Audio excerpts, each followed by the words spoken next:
What is up, everybody? Grigor's back. I'm back with you guys. It's been a long, 9 months since I've posted a video up here. To all the 40 plus subscribers, most of them who I know personally, I want to personally thank you for sticking around for this long and being patient. And I'm sure you just forgot about the channel, some of you. So anyways, I'd still like to thank you. Happy New Year's Eve. So it might be New Year's by the time you watch this, but if not, I want to wish you all a Happy New Year. Hope 2020 brings you all the joy and blessings. Just work hard, push forward, and hope all your wishes and dreams come true. Real quick on what I've been up to the past 9 or 10 months or so since I've been gone from my YouTube channel. Just been, I know it's cliche, just been working and focusing on myself this past year or so. Just working on getting my health mostly back up and running. I've been doing intermittent fasting and just working out almost every single day. So last couple months, the holidays took a hit on me, so I've been just laying low and gaining weight and eating everything in sight. So on that note, I'm back. January 1st is tomorrow, so I'll be hitting the gym again. And I will be I will be posting more content on this channel and my Instagram page, the new page I just made. So I'll put the link in the bio. So anyways, welcome back. This video, I just wanted to keep short and sweet. More on that later as the year goes on about intermittent fasting and my weight loss journey. I will definitely share with you guys, and stay tuned. Post this channel on your Facebook page, Instagram pages, and hopefully you can get inspired. Anyways, this video, if you clicked on it, you should know it's about my favorite films of the year. So usually by the end of the year, I like to post my top 10 favorites of the year. This year is no exception. We had a great year of movies that came out this year, and some of them really stuck with me for my top 10 list. So without further ado, I'll just go real quick and tell you guys a little bit about each and every movie, and hopefully you guys saw it. If you didn't, check it out, and I'm sure you'll like it too. So let's start off with Honey Boy. Now, Honey Boy was the return of Shia LaBeouf in his prime. I mean, over the years, this guy's been in the limelight, and these past few years have not been positive. You know, he's been going and struggling through his scandals and police situations, getting arrested in Georgia. I'm sure you guys remember. But whenever this guy is in the news, he makes a noise, whether it's good or bad. And this year was a year of good for Shia LaBeouf.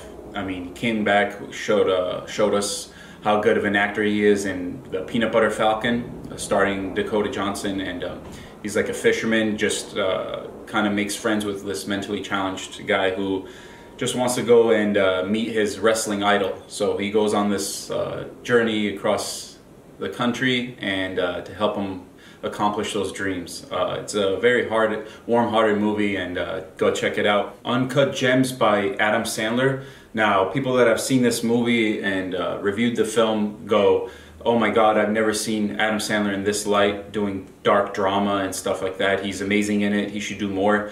Quick recommendation to you guys. Go watch the movie he starred in a couple years ago, Reign Over Me.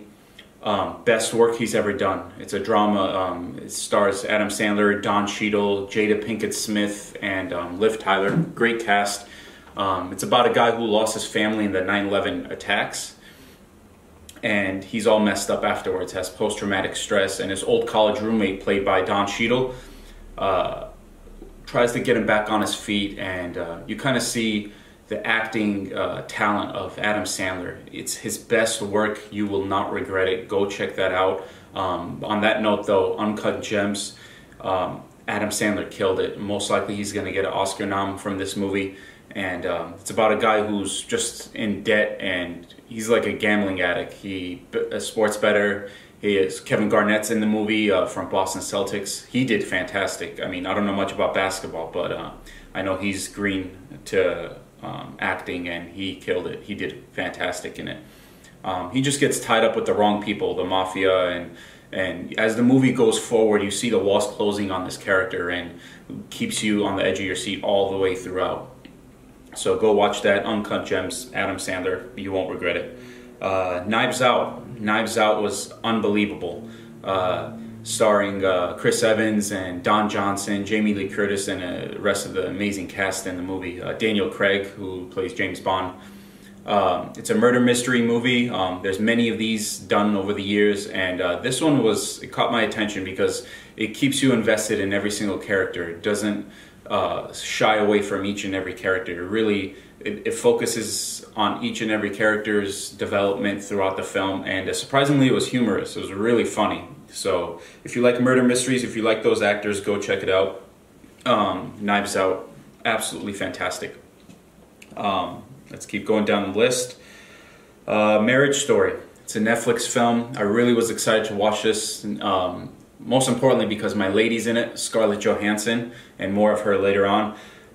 Scarlett Johansson is going to get an Oscar nom. I'm calling it right now. She's going to get an Oscar nomination. And the film is super simple. The film is super simple. It's pretty much just these two couples, going through a divorce. And a guy who's never been married or gone through a divorce, it seems like while watching this is what a real couple goes through when they go through a divorce. And people that have gotten divorced watching this can confirm that or not. But I read through the reports that when Scarlett was filming this movie, she was actually going through her own divorce throughout the film. And the great actress she is, it looks like she used all her energy, all that darkness that clouded around her throughout filming this into her role. And what you get in the end is a fantastic performance by Scarlett Johansson, one of her best, and she has many of them throughout her career. Played opposite Adam Driver, who, if you've seen his work, he is a beast of an actor. He was staying toe-to-toe with Scarlett in those scenes, and don't be surprised if he gets an Oscar nomination as well. But this movie's getting rave reviews. It's getting picked up very well. Got a lot of Golden Globe nominations, and great for Netflix too for getting all those. Go watch it. It's very dark. It's very heavy. It's like a one-time watch sometimes, and then you got to put it away. It doesn't make you feeling great after the movie's over. So, but you won't regret it. Go watch these two great mega talents work together and shine on the screen. Marriage Story. Yeah. On that note, let's go to a comedy movie. This movie, Always Be My Maybe. Now, this is the first time I've seen or heard of Ali Wong. You know, I don't know. I don't keep in touch with much of the comedians out there now, so I'm kind of in the closet with that. But I thought she was hilarious. And I've heard she worked on this as well. I don't know if she produced it or wrote it. But I recognize Randall Park, the other guy. He's been in many films, comedy movies I've seen, bits and pieces. But the highlight of this movie is Keanu Reeves. I don't want to give anything away, but that's the only spoiler I'll give. Keanu Reeves makes a cameo and plays himself in the movie. And those couple scenes he does, I think it's like 2 or 3 scenes, it is absolutely hilarious. And if you like Keanu Reeves, you're gonna friggin' love this movie just for that reason alone. But the whole story is fantastic. It's a love story, cheesy love story, rom-com. And again, it's a Netflix movie, so go check it out on Netflix if you have Netflix, and just have a few laughs. Always Be My Maybe, Ali Wong and Randall Park acting in it. It's great. Moving on with Keanu Reeves, John Wick 3. Oh my goodness. Best action movie at bar none of 2019. I mean, just when you thought this guy couldn't top John Wick 2 with those action and stunt scenes. Absolutely insane. From the horse rides down New York City, where he was actually on the horses, from the knife fighting, the samurai swords, the gun shooting scenes, and the just hand-to-hand combat. This movie delivers from beginning to end, and it leaves you, again, spoiler alert, for a John Wick 4. If any of you know, John Wick 4 is going to come out next year. 2020 is going to be the year of Keanu Reeves. I don't know if you guys heard, but the reports are that John Wick 4 is coming out on the same day, get this, same day as Matrix 4. This guy's gonna clean the box office for an entire month, maybe 2 months. and it couldn't have happened to a better person. I mean, it's notorious now how Keanu Reeves is in the real world. Kind of became like a meme of 2019, 2018, of what an absolute gentle human being this guy is throughout his life. Keeps quiet, keeps a private life, but we're still gripped by this guy's humanitarian actions he does throughout the years, and we just love this guy. Keep doing you, Keanu. Can't wait for 2020 to watch John Wick 4, but until then, go watch John Wick 3. If you haven't seen 1 and 2, of course, watch those first, but you won't regret it. The scenes are absolutely ridiculous. Best action scenes of 2019, hands down. Next up, Jojo Rabbit, starring Scarlett Johansson again, and Sam Rockwell. Beautiful movie. It's a light comedy drama, and it circulates around the Nazi period in World War II, and directed by Taika Waititi. I think he wrote it too. I'm not sure on that. He also directed Thor Ragnarok, so fantastic directing from him, and the performances are obviously top notch. Of course, you have Scarlett and Sam Rockwell, but the little kids that are in this movie are fantastic. They're the ones who shine in the movie. Mixed reviews. This got mixed reviews, and people weren't happy with another light comedy surrounding World War II. Of course, Inglourious Basterds did that, and I completely disagree with this. I felt like what Taika Waititi wanted to show on screen, he did, which was these things really happened, and it's comical how crazy these people thought, the Germans back in the day in World War II. And as the film goes forward, the comedy gets drowned out and it gets more and more serious by the end of the film. It's about this kid who's pretty much brainwashed into following Hitler, and he sees him throughout the film in his imagination, and he's confused because his mother's trying to bestow upon him to have good morals and be a good person, good boy growing up to become a man. And his mother is hiding a Jewish girl in their house. Hides the Jewish girl in the house, and this kid falls in love with him. It's that little kid love. He has the butterflies in his stomach, and he likes this girl, but he's torn because he knows he's not supposed to, and he doesn't know why he is supposed to hate this little girl who's hiding in his house. And throughout the film, he's just battling his own beliefs of, should I follow Hitler? Should I follow my mom's beliefs on just being a good person throughout the film? Go watch it. It's a very good movie. Jojo Rabbit, starring Sam Rockwell, Scarlett Johansson, and a bunch of new actors and actresses in the film. So you won't regret it. It's fantastic. Ford versus Ferrari. Oh my God. I mean, Matt Damon is a great actor. I mean, people have seen him throughout the years. Don't doubt that. Christian Bale is hold my beer talent, man. This guy is a freak of nature. As I'm watching the movie, there was glimpses and times in the theater as I'm watching, I'm like, this guy played Dick Cheney. There's no way this guy played Dick Cheney. This guy is a friggin' chameleon, and he's going to get an Oscar now. I'm calling you right now. He's going to get a supporting nomination, and it'll be a crime if he doesn't do so. Matt Damon was great. Not going to deny it. He was fantastic, but Christian Bale was on another galaxy. One of the best actors of our time, seriously.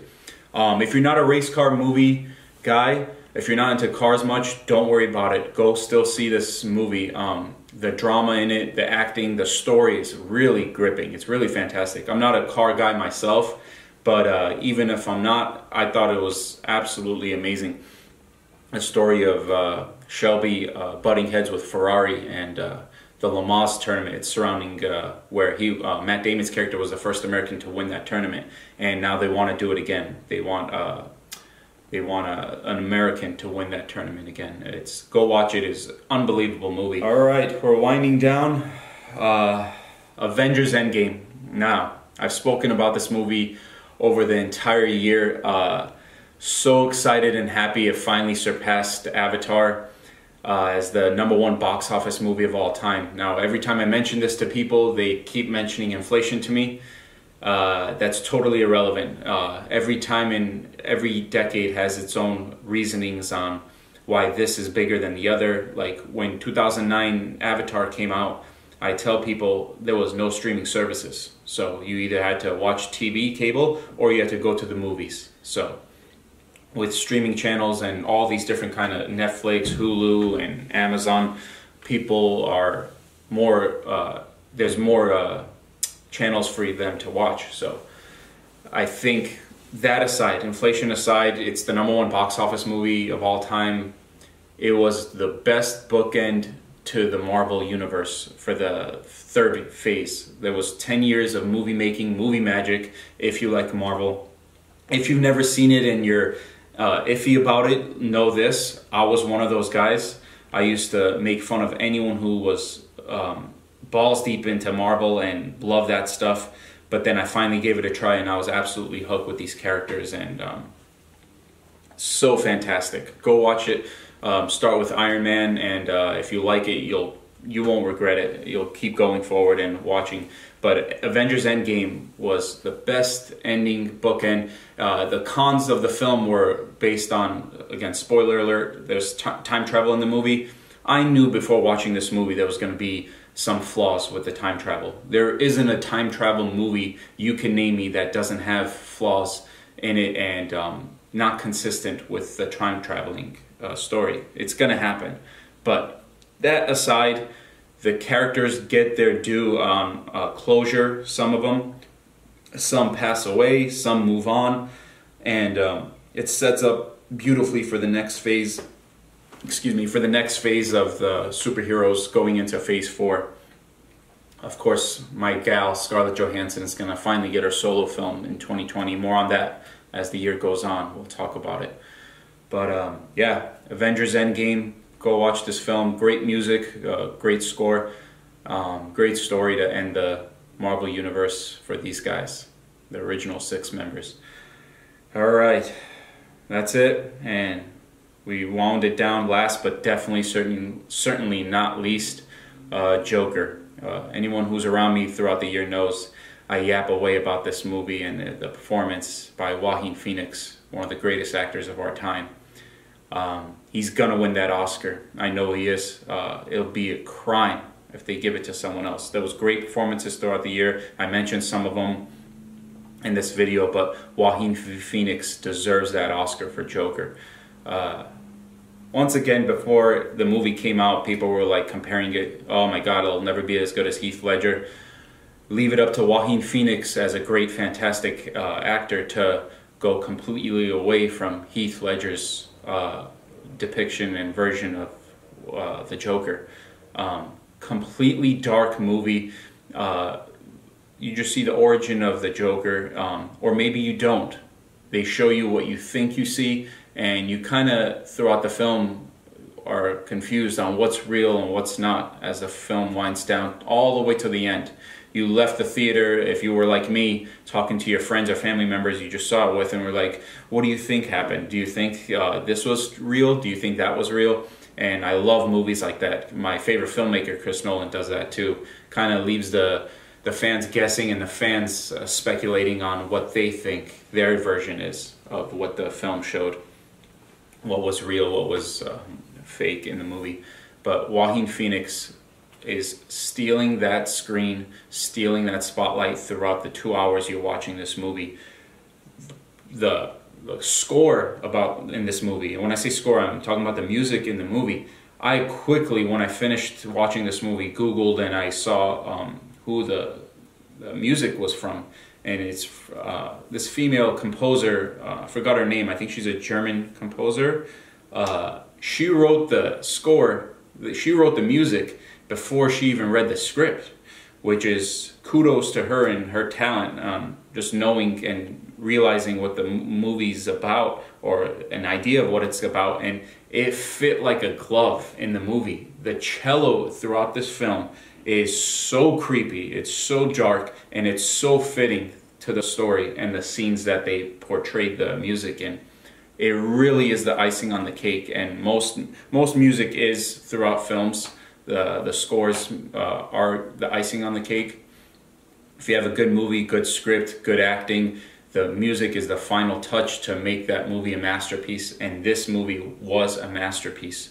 Go watch it if you haven't yet. It should be out. I know it's out on digital. It will be out on Blu-ray in the first month of the year. So I thought it was the best movie of the year. What are your favorite movies of the year? Did you like The Joker? Did you like any of the other films I mentioned? Comment down below. Go subscribe to my Instagram page. Subscribe to this channel if you haven't yet, and share it with your friends on Facebook. Hopefully they can appreciate it as well. On that note, I want to leave you guys all with a Happy New Year. I want you to set yourself goals.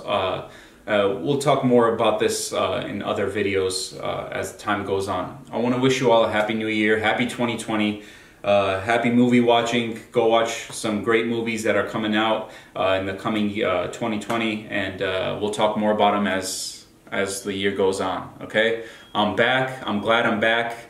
Hopefully you're glad I'm back, and more content will be coming soon, guys. All right, I love you. Take care. I'll see you all in 2020.